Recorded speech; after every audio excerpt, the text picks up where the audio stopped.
let it roll. Stars and stripes in my soul. Steel toes on, boots in the gravel. Heartland truth on every channel.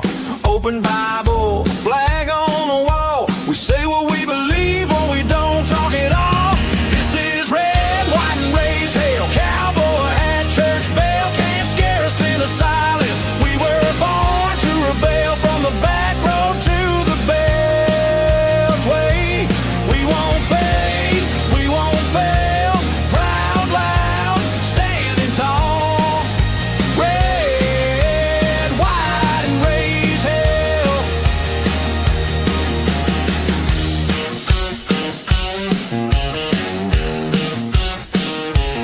We back the badge, we guard the border. We love our guns and law and order. They try to shame every word we say, but we don't bow down, we just press play. This is red, white, and raise hell. Cowboy hat, church bell can't scare us into silence. We were born to rebel from the back road to the bell. Hey, we won't fade, we won't fail. Proud, loud, standing tall.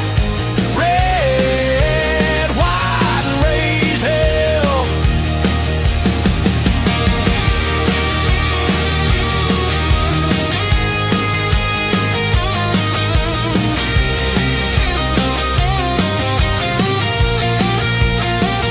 You can cancel the show, but not the crowd. We're still here, still talking loud. Hand of the free on every spell. Hit that mic, host, let the truth ring out. This is red, white, and raised hell. Cowboy hat, church bell can't scare us into silence. We were born to rail from the back road to the beltway. We won't fade, we won't fail. Proud, loud, standing tall. Red, white, and raised hell.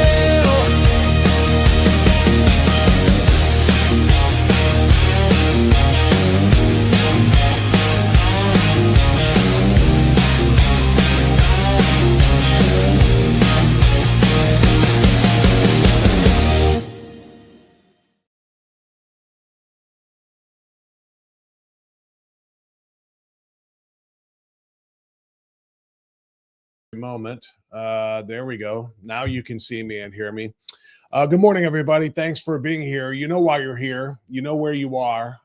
It is Memorial Day 2026. And I decided, it's a day off for everybody because of the days of work put in by the bravest of the brave in this country's history. And specifically those who sacrificed everything and lost their lives. So we all have a day off. I was going to take a day off on the podcast as well for that reason. But then I decided I really wanted to come in and do at least something today.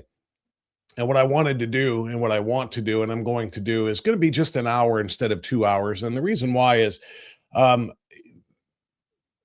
it's redundant, obviously. Nobody here that I have ever seen is going to say Happy Memorial Day, even though it's a day of happiness, because it's a day of celebrating freedom and it's a day of celebrating America, especially this year in our 250th birthday.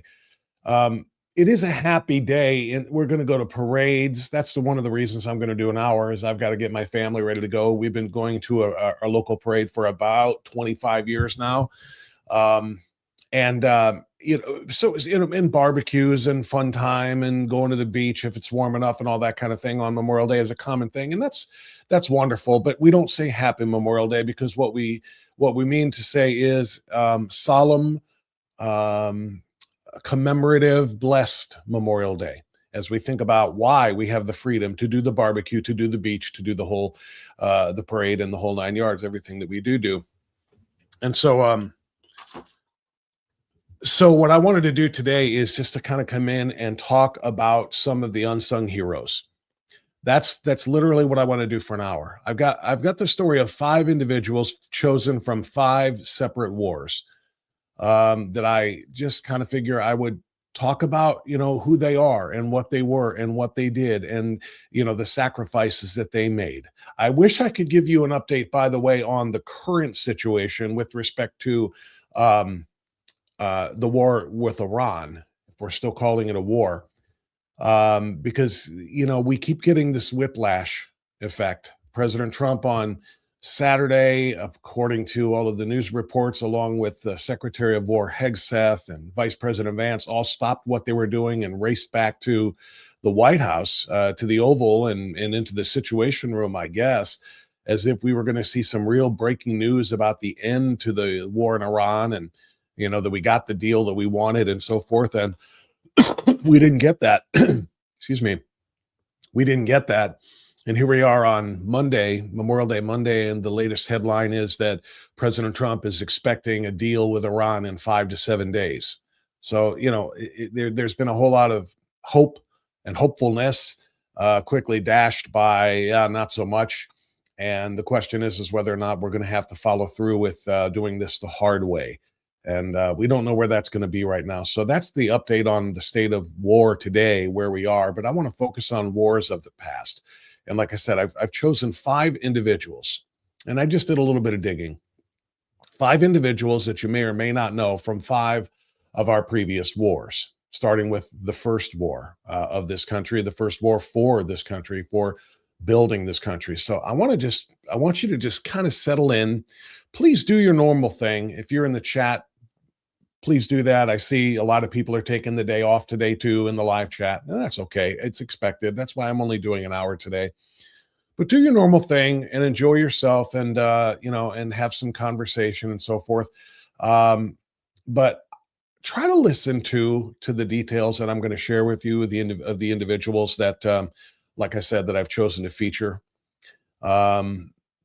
Just out of education, a desire for more education, more information about people. Then when we say thank you to our heroes for giving us freedom, thank you to our heroes for giving us this glorious republic. Let's put a name to it. Let's put a face to it. Not just the nameless, faceless heroes, patriots, the fallen. Let's put names and faces. Now, obviously, if you've got a loved one who has served, a family member, a friend, a high school classmate who has been to war and who didn't come back from war, you can put their faces and their names in this spot. But this is going to, like I said, highlight some people from specific wars, including going all the way back to the very beginning. So I want to do this right. So I want to give this a little bit of proper mood. It's a solemn message that I want to share, and I hope you'll appreciate it. All right. Memorial Day obviously is not Veterans Day. It's not simply about honoring everyone who served. It's about honoring those who never came home from serving. We're talking about the men that are buried beneath the white crosses. We're talking about the sailors who are entombed beneath the sea, the airmen who vanished into smoke, the Marines who died on nameless hills, the soldiers who gave everything and received nothing in return except for the gratitude of future generations. That's us. We show our gratitude today. We are those future generations and those to come who will forever live in freedom in this country because of the sacrifices made by these men and women. So while Americans know the names like Washington, Patton, Eisenhower, MacArthur from the stories, countless men and women who were just as brave faded slowly into obscurity, and today is going to be about them. And the first one that I want to feature is Dr. Joseph Warren. Now, one of the great tragedies of modern America is that we've kind of become very good at remembering celebrities, but bad at remembering heroes. We can name actors, and we can name athletes, and we can name influencers, but so many Americans cannot name the men whose blood literally built the republic. So one of them, a man who, if not for his sacrifice, there's a legitimate chance there would not be a United States of America right now. No freedom, No you, no me, no parties, no barbecues, no parades today. And yet most Americans have never heard his name, Dr. Joseph Warren. Now, everybody knows about Paul Revere, right? If you don't know Paul Revere, you know the phrase, the British are coming, the British are coming. But this is the part that most people don't know. Dr. Joseph Warren was the man who sent Paul Revere on his famous ride. He was not some background figure. He was one of the intellectual engines of the American Revolution. He was a physician by trade in Boston. He was highly educated and well respected and comfortable, and he could have stayed safe, and he could have just kept his head down. He could have continued making money and living peacefully under British rule. Instead, he decided to become one of the loudest voices opposing tyranny. He gave speeches condemning the British abuses. He organized resistance. He worked alongside Samuel Adams, a name you probably do know, maybe as much for the beer as for the history. But he became deeply involved in the Sons of Liberty. And he understood, and you should understand this. The British considered Joseph Warren extremely dangerous, not because he commanded an army, not because he was wealthy, but because he inspired people, and they knew it. Tyrants always fear men who inspire courage in ordinary citizens. And after the Boston Massacre, it was Joseph Warren who helped shape the colonial rage against the British occupation. He understood something many Americans still struggle to understand today. Freedom is never permanently guaranteed. Every generation either protects it or loses it. We know that. Now, fast forward to April of 1775. The British are preparing to move. They want to arrest Patriot leaders Samuel Adams and John Hancock. You know those names, even though you don't know Joseph Warren. Joseph Warren receives intel about the British movement. What does he do? He sends riders into the night. Paul Revere, William Dawes, the famous midnight warning that became immortalized in American history. Joseph Warren is the man who set that in motion. But here's what makes his story even better and more worth our time. At the Battle of Bunker Hill, Joseph Warren had already appointed a major general. He had been appointed, rather, a major general. He had status and rank and authority, and he could have remained safe behind the lines. He could have observed. He could have commanded from a distance. Instead, he volunteered to fight directly with the men. Think about that. A leader who can just give the orders, because the leaders have to stay safe, right? You know, there have to be men organizing things. They can't be up there, in the middle of the fray. But instead, a leader willingly gave up safety to stand shoulder to shoulder with his soldiers, not demanding sacrifice from other people while protecting himself, but actually sharing in the danger. That's the kind of leadership that changes nations. That's the kind of leadership that forges nations, that creates them. And the battle itself was brutal. The colonists were outnumbered, outgunned, running low on ammunition. The famous command reportedly came, you remember this one probably, right? From history class, I hope. Don't fire until you see the whites of their eyes. And the colonial Americans fought ferociously, and Joseph Warren fought right alongside them. Eventually, during the final British assault, he was shot in the head and killed. He died at the age of 34. 34.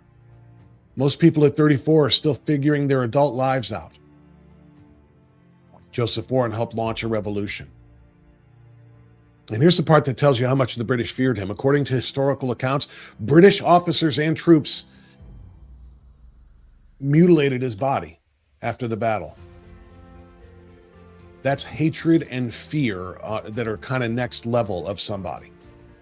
Because Joseph Warren did something bigger than himself. He represented the idea that free men did not have to kneel before power. That's the idea that threatened and terrified the British crown. And as it turns out, they were right to be afraid. They were right to fear Joseph Warren and so many others, because of obviously how history, now that we sit here looking back in hindsight, how things turned out, they were right to fear him. But what strikes one the most about Joseph Warren is he never got to see the victory. He never got to see Yorktown. He never got to see, the Constitution. He never saw George Washington being inaugurated as president of a country. He died before the dream fully existed, and yet he gave his life for that anyway. That's belief in future generations that you'll never meet. And If we're being honest, I think we've lost some of that in America today. Too many people ask today, what do I get out of it? I'll go to Kennedy.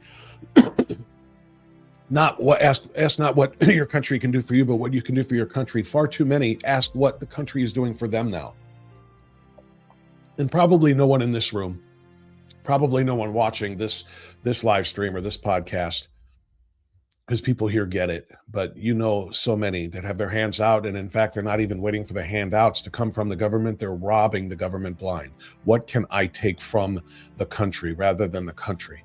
But people like Joseph Warren asked a different question. What can I give to preserve liberty for those who come after me? Who does that? That's the spirit that built the country. And Memorial Day matters because of people like Joseph Warren, people willing to die for unfinished business. An unfinished idea called America. And because he did, we inherited freedom. Let's go to my second choice today of unknown, or maybe you've heard the name once or twice, but you don't know their stories, their background. Heroes that gave it all, that sacrificed it all so we could be here today. One of the biggest lies of modern culture tells young men that strength and humility cannot coexist, that masculinity is dangerous and toxic, that faith is weakness, that courage requires arrogance. You can be courageous, you can be strong, you can be masculine without being, the big braggadocious type of leader. Alvin York destroyed every one of those lies. This is a guy who was born in deep poverty in rural Tennessee. He was not a polished military aristocrat born of wealth and privilege. He was a mountain man, a farmer and a hunter, and a deeply religious American. And you know what? I want to apologize, because when I planned this whole thing out, I had planned to give you a view of these individuals. And I've kind of been slipping just in my desire to get the information out to you. So there is Joseph Warren. Hopefully you can see him. Yeah, that's Joseph Warren. That was the first one. One of the true heroes of the revolution. Again, the man who set Paul Revere and William Dawes off on their rides to warn of the British, and then a man who fought shoulder to shoulder with his troops rather than commanding from behind so that somebody stays in charge. That's just an extraordinary story. This is the second one. This is the one we're talking about right now. This is Alvin York. Like I said, a mountain man and a deeply religious man. A man who, before World War I, did not want war. In fact, he tried to avoid it. He struggled with the morality of killing. He read scripture constantly. He believed strongly in the commandment against murder. And it's important because it shows he wasn't bloodthirsty. He wasn't looking for violence and, let's go kill them all, boys. That wasn't him. There's a difference between loving violence and accepting responsibility, and that violence is what is necessary when evil must be confronted. And that's what this man was. Eventually, he came to believe that defending others against aggression could be morally justified, even though he abhorred violence. And so he served. And in 1918, during the Meuse-Argonne offensive in France, history changed. American troops were advancing through historic battlefield conditions, machine guns and artillery, and death everywhere. And his unit comes under devastating fire from German machine gun positions. Men were dying, pinned down, unable to move. Try to imagine that scene. Try to imagine the worst war video or footage you've ever seen, even if it was created by Hollywood. Try to imagine that. Bullets ripping through trees and through men, screaming, confusion everywhere. A chaos that you can't really imagine. And yet somehow Alvin York, who was cut differently, remained calm. And using incredible marksmanship skills from years of being a hunter in the hills of Tennessee, Alvin York began taking out German machine gun positions, one by one. Witnesses from World War I described him as methodical, always composed. At one point, German soldiers reportedly charged at him with bayonets. He shot them in sequence as they came. The closest first, and then the next and the next. The way he had been taught hunting by targeting turkeys in the hills. Think about the mental discipline that is required for that. Think about the courage. Think about the bravery. Eventually, Alvin York and the small group with him forced the surrender of approximately 132 German soldiers. One man responsible for 132 prisoners. That sounds like Hollywood. That sounds like it's made up, except it's not. It happened. And here's the part that you'll appreciate the most, I think. When he came home, Americans treated him like a celebrity, and with pretty good reason, right? He could have become rich and cashed in on that. He could have toured endlessly, milking his fame like most people today would. Sorry, but he didn't do that. He stayed humble and grounded and quiet, because true heroism rarely announces itself. It's observed, it's discovered, it's seen. It doesn't have to come onto the scene saying, look at me, wearing the cape. The loudest people in society are not always the bravest. The bravest often carry themselves with remarkable humility. And Alvin York represents something America desperately needs again. Strong men with moral seriousness, not performative, not fake masculinity, but with real courage and humility and faith, and being willing to protect others without needing applause. And understand this. This is a man, again, going back to the beginning, this isn't somebody who fought because he loved war. He fought because evil existed, and he knew the only way to take out evil was through that war. That distinction matters. Civilized societies survive because good men are willing, not desiring, to confront dangerous people when necessary, but willing to do so. It was true in 1918. It's true now. And when Alvin York died in 1964, America lost more than a war hero. We lost a reminder of what decency and honorable manhood looks like. He never chased glory, which is probably why he deserved glory. And that's Alvin York from World War I.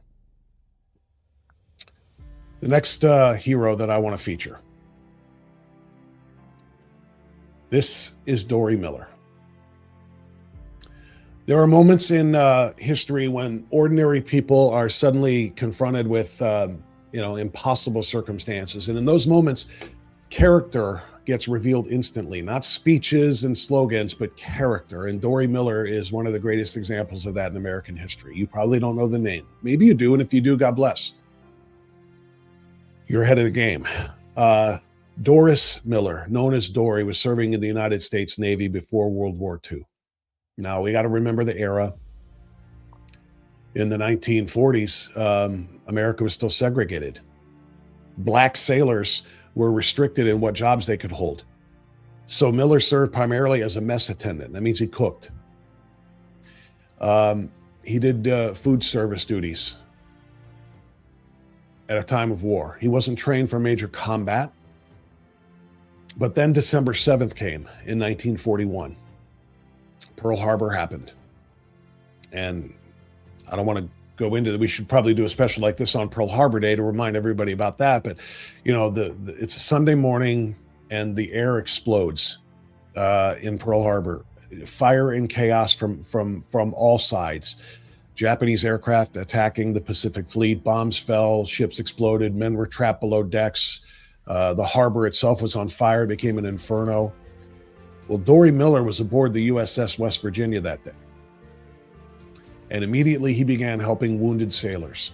He didn't hide or panic. He helped, carried men to safety. He carried injured men to safety. He helped move his mortally wounded captain. This is a black sailor working in the mess hall, sees the captain down. He moved him. And then something remarkable happened. Despite he having little to no formal training whatsoever, he moved to an anti-aircraft machine gun, and Dory Miller started firing at Japanese planes. Under attack, surrounded by destruction, watching men die, he just kept on firing. Witnesses there say he continued until he ran out of ammunition. Think about what that moment says about human nature. The Navy didn't even fully trust black sailors with combat roles. But his country comes under attack, and Dory Miller instinctively defends it anyway. He doesn't have all the rights that white men have at that time, or that all men have today. He didn't have it, but he fought because he knew something bigger and something better was coming, was on the horizon. All of the advancements that had been made, let's say, since the First World War. But this is still 1941, and he's a black man, and he fought. And that's what patriotism is. That's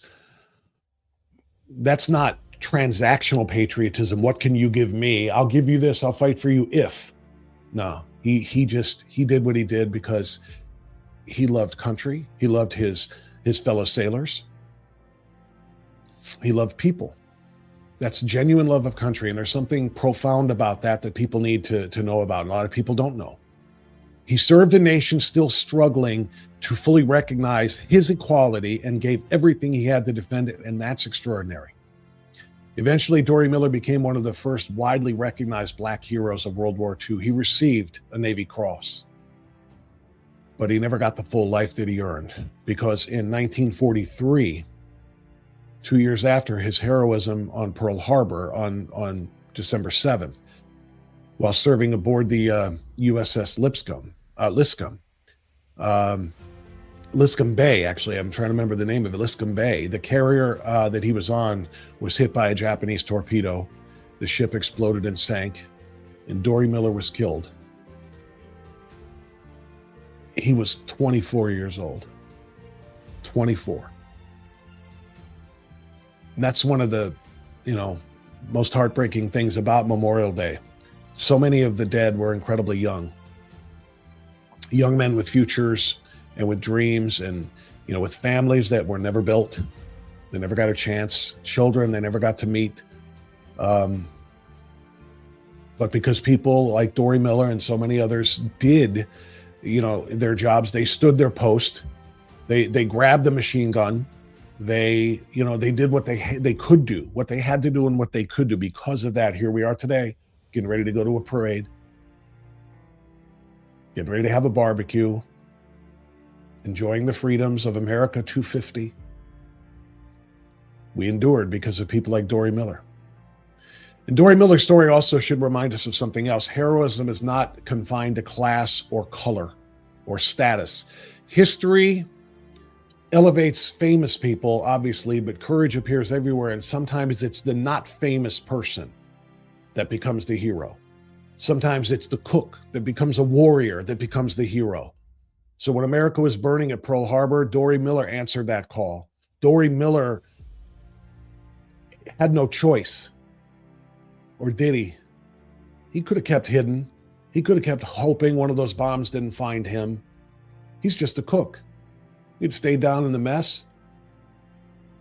But instead, he came up, grabbed the mounted machine gun, and fought. That's what character does. And that's why we're doing this on Memorial Day here in 2026. The next hero that I want to share today on this special episode. This is Father Vincent Capodanno. Now, we've been talking about courage and all of these heroes that I want to highlight today that we're saying thank you to. War creates or reveals maybe different kinds of courage in different kinds of men.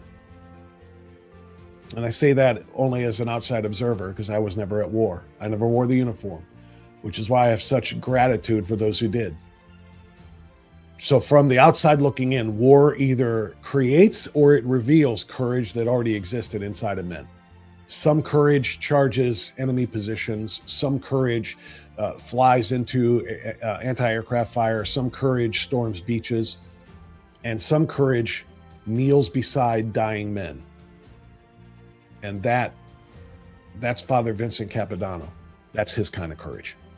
He was a Catholic priest and a Navy chaplain during Vietnam. Now, most chaplains, typically they're identified as such, and they can remain relatively protected. They serve important roles, but they kind of stay removed from the direct combat zones. They're the ones that are back at the aid stations and at the military, like the MASH units, those kinds of things that stay back there to give last rites or to pray for those who are wounded and assist in whatever way they can. Not Father Capodanno. The Marines called him the Grunt Padre. And they called him that because he insisted on being with the grunts. He wanted to be where the danger was. He wanted to be where the Marines were. And he embedded himself directly with combat troops, not behind, not in the medical, camps. He wanted to be up in the front. So he hiked with them. He lived with them, and then he prayed with them. And he understood something that was very, very important, that in war, men don't need just ammunition. They need sometimes something bigger than that. If they're going to succeed, they need hope.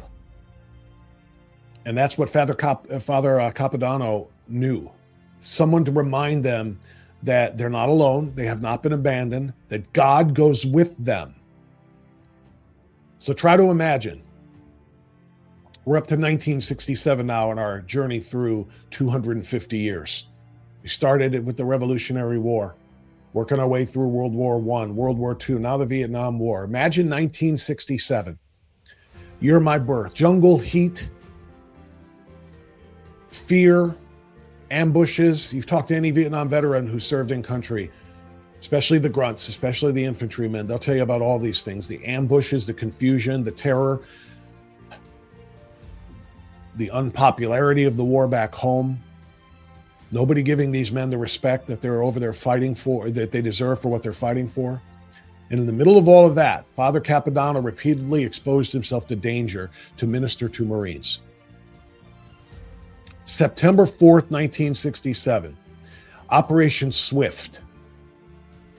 Anybody watching right now who's a Marine or who's a Vietnam veteran, you probably know Operation Swift. Anybody who wasn't there probably doesn't. The Marines were taking horrific casualties, heavy enemy fire, dead and wounded everywhere. And what does Father Capodanno do? Well, he takes cover, right? Not right. Father Capodanno moves directly into the battlefield, not away from it, into it. And he went from man to man, body to body, corpse to corpse, administering last rites. When he got to bodies that didn't need last rites because they were still alive, he administered and helped the wounded. He comforted those who were dying. He carried injured men to safety. This is a priest. This is not a warrior. It's not a captain, not a major, not a general, not even a grunt. He's a grunt priest. A grunt padre, they called him. At one point, he himself was wounded. And that's when he had to finally evacuate and take cover for himself, right? Nope.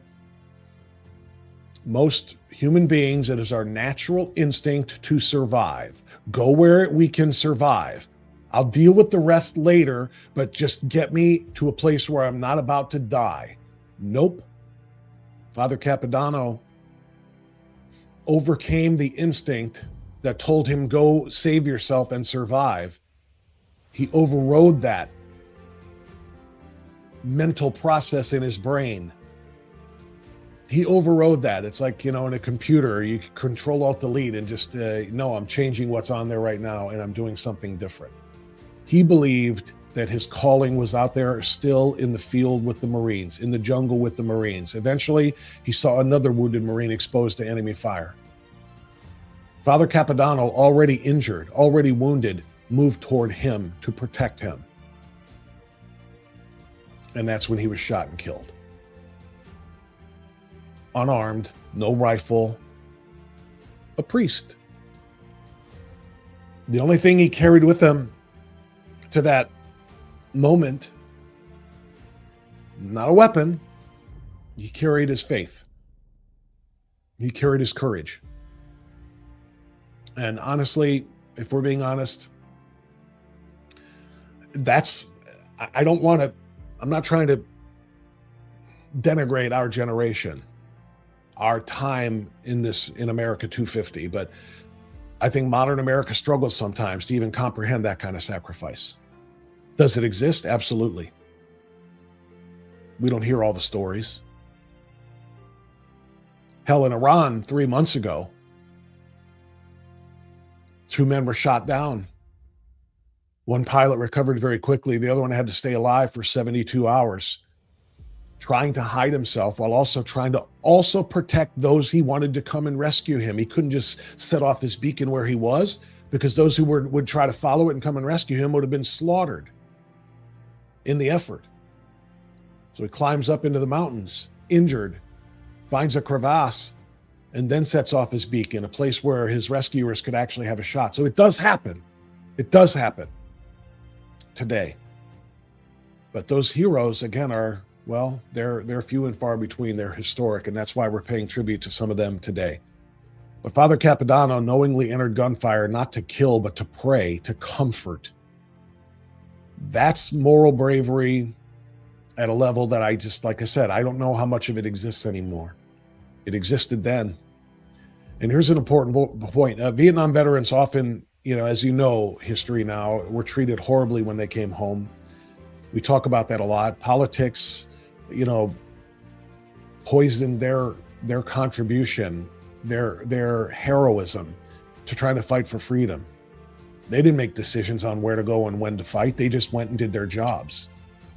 And they were treated so terribly. They were ignored, they were mocked, they were abandoned, they were ridiculed, they were cursed. But Memorial Day today rises above all of that. Because regardless of what, any politician decides, the men who served beside one another in combat, they formed bonds that most civilians cannot fully understand, and they deserve all of our respect. And Father Capodanno became part of that brotherhood. That's why the Marines loved him. That's why they nicknamed him. It's, he shared their danger, and he brought them hope. He brought them comfort. He brought them peace at a time when they needed that more than anything else. That's that theme again. The greatest leaders they don't ask people to suffer alone. They're willing to suffer beside them, to walk into hardship, whether it's war or another type of hardship. They walk into that with them. That's what leaders do. And Father Capodanno did exactly that until his final breath. There are men who carry weapons into battle, and there always will be. There are men who carry their courage into battle, whether it's been revealed yet or not, even to themselves. Father Capodanno carried both. And now I've got one more. I want to share with you on this special. Like I said, it's going to be just an hour long episode of Strictly Speaking Unfiltered on this Memorial Day 2026. And we're kind of just working our way through. I just picked out 5 names that you may have heard, but you didn't know their stories, or maybe you've never heard their names or their stories. Kind of taking us through America 250, why we're here. So we started, a little recap. We started with Joseph Warren from the Revolutionary War. We moved on to Alvin C. York from World War I. We told the story of Dory Miller, one of the heroes of World War II. You just heard Father Vincent Capodanno from Vietnam. And now, let me introduce you to Michael Monsoor. There are certain moments, I think, I don't know, I want to say every man, but maybe not every man. But there are certain moments where I would hope that every man, and when I say man, that means human, not just men, reveals to the world exactly who they are. Some people reveal themselves to be something not respectable. Some people reveal themselves to be who they are in the most horrific of ways. Heroes reveal themselves to be heroes in different ways, and there are certain moments in life where that happens. Again, maybe not for every man. Not through their words, not through social media, not through brand identification. They reveal who they are through instinct, through a willingness to do something that others won't do. That's true revelation. So Michael Mansour revealed who he was in a fraction of a second. This man was a Navy SEAL. And in 2006, he was serving in Iraq, in Ramadi. Again, like Vietnam, not one of our popular wars. But you don't hold that against the fighters. You don't hold that against those who answered the call to serve their country. Michael Mansour was a Navy SEAL in Ramadi, as they say. And now, I was on the radio during this time, fighting the battles, rhetorically, verbally, about whether or not we should be there and what should happen and so forth. If you remember those years, Ramadi was one of the most violent places in the world, certainly of that war. There were constant attacks. Insurgency was everywhere. You never knew who was going to be firing and who was going to be carrying an IED or a suicide vest. It was urban warfare, roadside bombs, snipers everywhere. Just a nightmare environment that most non-soldiers or fighters can't even imagine. Again, unless we go to the movies or watch the right documentary.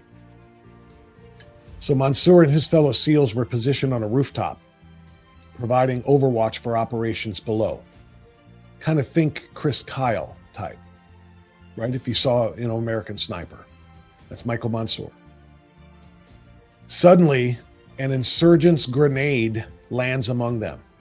Now, try to follow the conditions here. As much as I say, if you've watched the movies, you might get an idea of this. This isn't the movies. This isn't dramatic music playing and slow motion where somebody slowly dives onto. This is real life, real time, real action, instantaneous, split-second decision had to be made. And Michael Mansour made the split decision. Did he jump away from the grenade? No. He could have jumped away. He could have protected himself, because who wouldn't? He threw himself directly on top of the grenade. You hear that phrasing, that terminology about, taking one for the team and throwing yourself on the grenade for your friends or your family or whatever.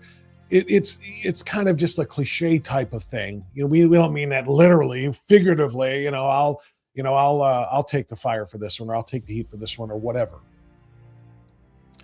This isn't that. This isn't rhetorical. This isn't figurative. This is reality. He threw himself on top of a grenade and absorbed that blast with his body. And because he did that, his teammates survived. His teammates can have barbecues today after whatever services they're going to attend. They can have their celebration of Memorial Day and celebration of Memorial Day weekend because of him. You probably never heard that name. Again, I started at the beginning talking about names like Patton. People, the heroes that history has already written in the books. Maybe you learned in 7th or 8th grade, American history, or high school American history, or world, whatever little bit of education you got from government-run schools. You know some names. You don't know his.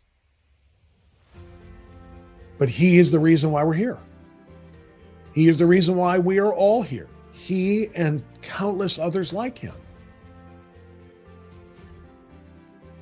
Think about the level of love, I guess, camaraderie, brotherhood you have to have for your brothers in arms, your literal brothers in arms, to do that. I mean, everybody could have just all scattered, and the bomb might have taken them out. The grenade may have, created unknown amounts of shrapnel that could have just shredded bodies, and he chose to take all of it into his body. Consciously choosing death is not normal.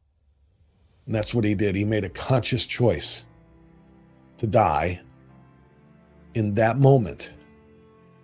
That's not normal. People don't do that. Human beings don't do that. This one did.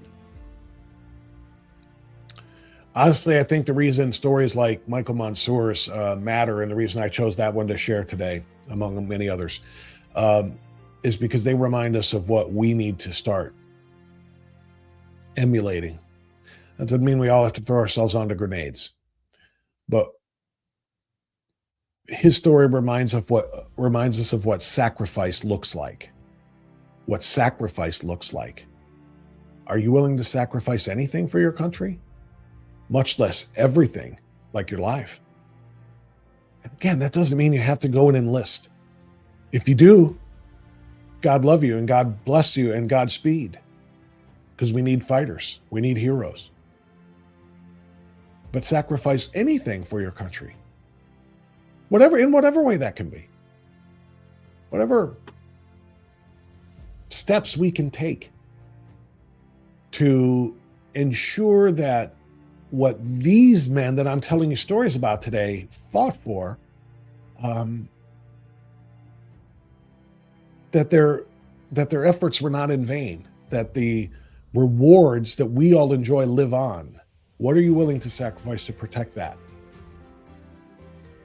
Even if it's just getting involved locally with volunteering at a VA, volunteering in a political campaign to make sure that the right leaders who do honor people like these men that I'm listing today, to make sure that the country that they fought and bled and died to protect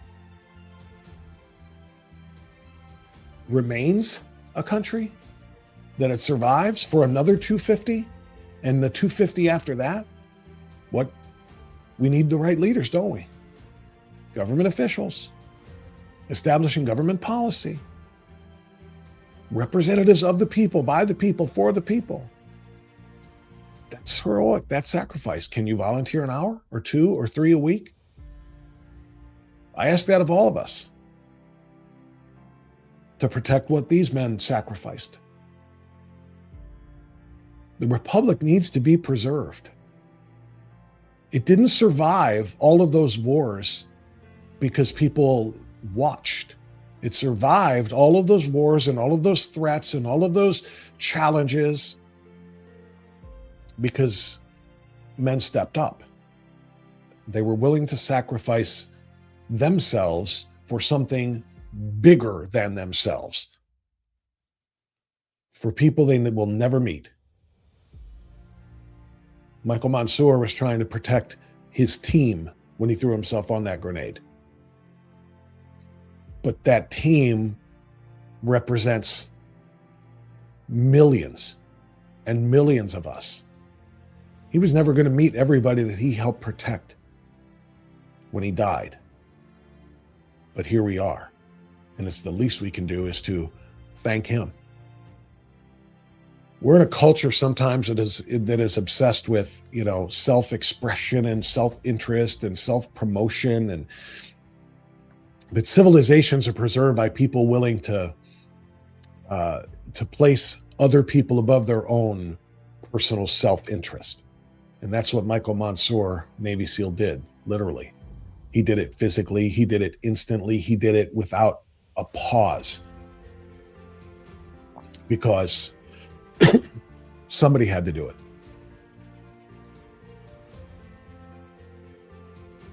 They all would not have survived if someone hadn't done that. Michael Mansour did that so that some of them would survive. That's extraordinary. After his death, fellow SEALs told his story, and they described him as what he was: deeply loyal, funny. Said he was funny, devoted to his teammates, devoted to his family, devoted to his country. And, I wish we could get to know all of the fallen with, personality traits, things that made them distinctly themselves. It would be nice to, if we could know all of those people. But we can't, obviously, with all of them. That's why I just wanted to, like I said, pick out a handful today. And I want them to represent everyone else. True heroism begins long after the defining moment. It's when people find out and when people realize what those heroes did. That's when legacy begins. It sounds corny, but that's when legacy begins. People need to know the names, at least of some of them, and they will be representative of the others whose names are not known. That's what this is all about, really. You know, what's important too is I think almost an hour ago, I started out by saying courage. It either is created in moments of high stress and terror on the battlefield, or it is revealed. It already existed within certain men, and it's revealed at that time. I think that's maybe an unanswerable question, but I do know that most men do not become suddenly selfless in 1 second. You know, they don't go from being naturally and normally fearful to suddenly fearless in a second. They had that capability inside them.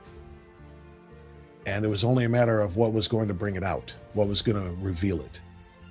And in all of the men that I just described, it did. One of the reasons why Memorial Day is so emotional for, surviving veterans is because they remember these men as real human beings. We remember them as names. Today, I wanted to give you a little bit of humanity with them, but they remember them as human beings because they knew them. And a lot of them still have guilt because they made it home and their fellow soldiers, their teammates, their brothers in arms didn't. They have that survivor's guilt. And I would certainly just like to say to all of them, please do not feel guilty. You are every bit as heroic as every one of those who fell next to you. You all had your own courage revealed. You put it all on the line. And if you survived it, God bless you. And I know you are praying today for the souls of those who lost their lives alongside you, just like the rest of us. That's what makes Memorial Day so important.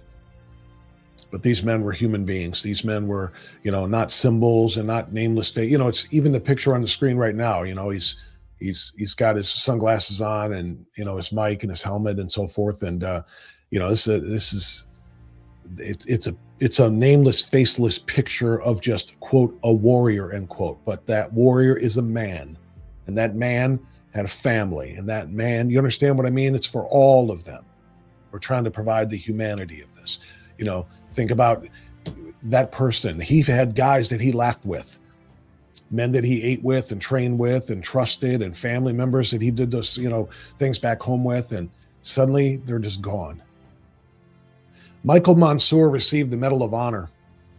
As you can imagine, there's a little slight picture of it on the side there. You can see it's cut off the screen. Special Warfare Operator Second Class SEAL Michael A. Mansour. That medal, though, isn't the point. The point is the act, the willingness to say, my life for yours. I'm going to go over here and end mine now so that you can carry on with yours. Diving on a grenade is what that means. It's one of the most unbelievable, sacred things a person can do. You wonder why Memorial Day matters? Remember this. Somewhere in America right now, there are men alive because Michael Mansour made a decision in a fraction of a freaking second. He never got to grow old, never got more time. They did. They're older. They have families. They have children. They're contributing to the next generation because of him. Not only are there men alive because of Michael Mansour's decision, there are children alive because of them, because of him. And there will be children beyond that. Generations will happen because of that. Now multiply that times all of those heroes who did something similar. When you choose sacrifice, you deserve to be remembered forever. And America must never forget people like Michael Mansour. That's why Memorial Day exists. So I don't want to, excuse me, I don't want to sit here and pretend that everything is always perfect. We're celebrating our country and we're going to wave that flag. We're going to go to the parade. We're going to hear the horns honking and we're going to be waving at veterans and yay, gung ho, gung ho, gung ho. I don't want it to be like, we're the perfect nation. Celebrate it. Because we have flaws. All nations have flaws. But no nation survives 250 years without producing extraordinary people willing to die for something bigger for than themselves, willing to die for people they will never meet in their lives, willing to die for people who aren't born yet, who will come years and decades later. That's a special kind of country. Perfect? No. Special? Better believe it. These heroes were of different races. They were of different religions. They were from different eras in time. They had different personalities, but they all shared one thing. The 5 men that I featured today and all of those who fell. When this republic, when this experiment needed them, they answered. And they answered loudly and with vigor. And with selflessness, the likes of which most of us cannot comprehend. Some of them died in muddy fields, in jungles. Some of them died at sea. Some of them died on rooftops. Some of them died in foxholes. But they all gave everything. And because they did, generations of Americans get to wake up free and we get to do what we do every day. I want to distinguish today again from Veterans Day. We'll celebrate our veterans in November. But Veterans Day honors all who served. Memorial Day honors all who served and never made it back, as well as those who may have made it back, but died as a result of their sacrifice. And even if they die warm and snug in a bed years and years later, their sacrifices should never be forgotten. And that's what Memorial Day is all about. It's not about mourning them, and it's not about mourning America. It's about remembering them and remembering America by remembering the Americans who gave her to us. Remembering the Americans who make life worth living in the greatest, freest country, and in what I repeatedly say, the greatest force for good in the history of civilization. There have been a lot of empires, kingdoms. There have been a lot of nations that have tried to do good. There are far too many that did evil. But the United States was born to do good. It was born 250 years ago to do good. Even with our original sin of slavery, it was born and it quickly moved to wipe that out and to make America what she is. A place where all men are created equal and all men can live and survive and thrive and prosper at his or her own direction. They decide. And the reason we have the ability to make those decisions is obvious, isn't it? The reason they have the ability to make those decisions is because of the 5 men that I highlighted today, and because of the countless numbers of men just like them who gave themselves away that we might still be free. So that's going to do it. I just wanted to do something special for Memorial Day, such as it is. I hope you have a glorious day with your family and friends. Hopefully you will go attend a parade or some sort of a service in honor of those who laid down their lives. But enjoy it. And don't enjoy it with any semblance of guilt hanging over yourself. Don't feel guilty. Enjoy it and be free and have, that's what they wanted us to do. Take just a moment, though, at some point today to say thank you. That's all. You don't have to feel guilty, and you don't have to be sad. You don't have to be mournful. You don't have to grieve. If there's a ceremony, be proper and be solemn. But enjoy your day. Enjoy your life. Enjoy the freedom given to us by those who laid down their lives in service to others.